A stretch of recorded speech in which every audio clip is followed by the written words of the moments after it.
Então, agora vamos continuar a correção da nossa matéria de História, da página 44 e 45. A gente vai entrar no capítulo 6 agora, Marcos de Memória. Acompanhem.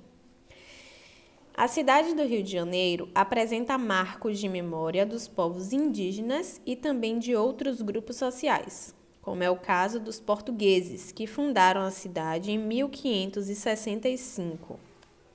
No período em que o Brasil esteve sob domínio de Portugal, a cidade foi se tornando o principal local de entrada e de saída de mercadorias e migrantes. Migrantes, lembrem da diferença, tá?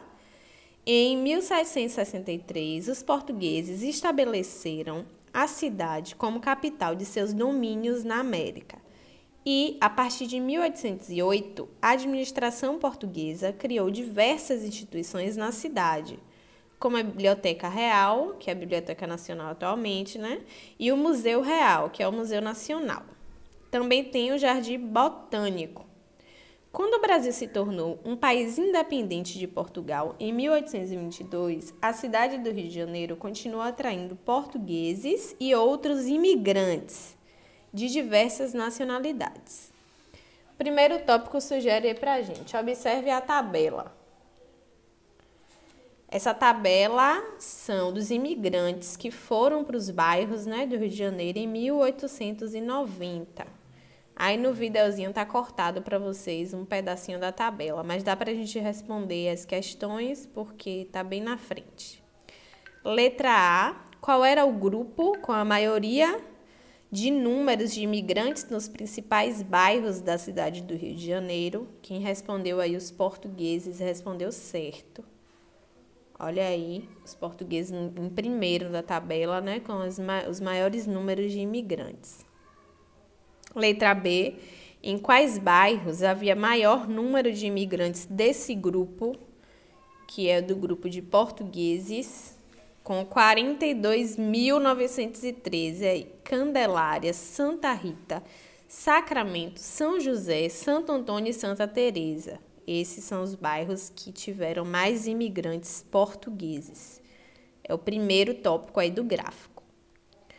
Em seguida, tem uma observação: os portugueses, maior grupo de imigrantes europeus do Rio de Janeiro, no fim do século XIX e início do XX, criaram associações específicas que remetem às suas regiões de origem em Portugal. Por isso, essas associações ficaram conhecidas como casas regionais. O que são essas associações? São casas regionais, ou seja, são lembranças da tradição portuguesa. Por exemplo, esse texto que a gente vai ler abaixo é da Casa Regional Portuguesa de São Paulo. Vamos ver?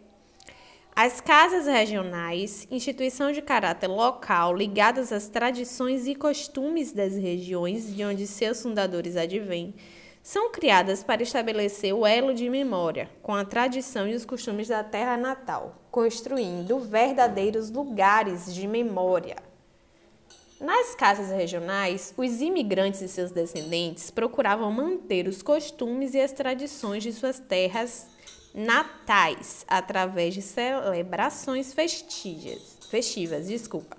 Então, como a Pró falou, essas casas foram criadas, né, a fim de estabelecer ali aquela memória das tradições, costumes, hábitos, cultura do povo.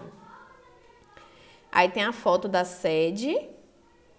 Essa sede que tem a foto é do Rio de Janeiro, é da Casa Regional Portuguesa. Foi criada em 1930. Letra A nos pergunta, de acordo com o texto, por que as casas regionais são lugares de memória? A gente vai voltar no texto e vai notar que ele fala, né, que são lugares de memória porque estão ligadas às tradições e os costumes daquele país, que no caso é Portugal. A letra B nos pergunta como os imigrantes portugueses mantinham os costumes e as tradições da sua terra natal. Pelo texto a gente vê que com fontes orais, né, por fontes orais, que são o quê? Músicas, contos, costumes, religião, são fontes passadas aí de geração a geração, certo? Explorar fonte histórica escrita. Essa atividade eu vou passar para vocês aí embaixo nas orientações. Vocês vão responder, é como se fosse uma entrevistazinha, viu? Vocês vão responder com os pais de vocês. E na próxima aula a gente vai corrigir e entrar também no próximo capítulo, que vai falar sobre memória africana no Rio de Janeiro, tá?